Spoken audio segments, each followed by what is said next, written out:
Often, the times when nothing goes right, the best memories are created. The summer before my sister got married, we took a 2-month trip to Europe. We got Eurail passes, a copy of Let's Go Europe, and we got on the plane. There was only one thing I had to see on that trip: Pompeii.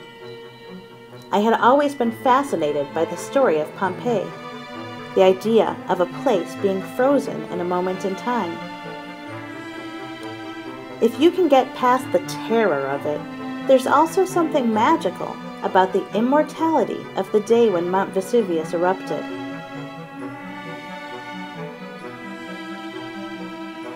By the time we got to Naples, it was after 10.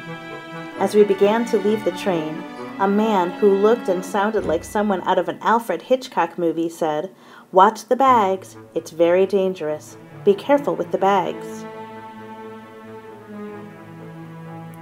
The information desk was closed, and every hostel we called was full. I started to panic. A tired-looking police officer approached us.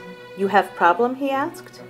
When we explained the situation, he said that he had a friend with a hotel, and he would walk us there in 45 minutes after his shift. As we walked to the Hotel Trentino, the only people we saw on the empty streets were prostitutes, transvestites, and men sitting quietly in dark cars. A little boy carrying a purse ran past us with a woman screaming after him.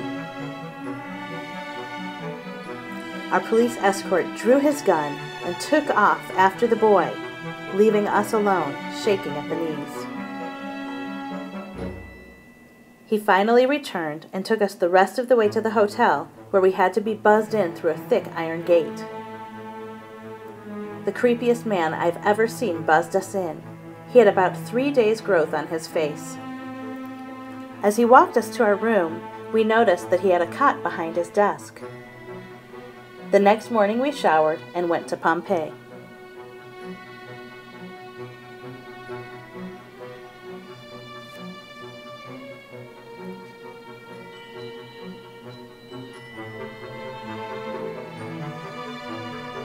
Afterward, we decided not to spend another night, and we boarded the train to the next city.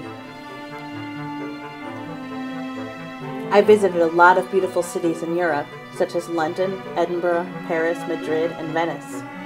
Those cities are a blur in my memory.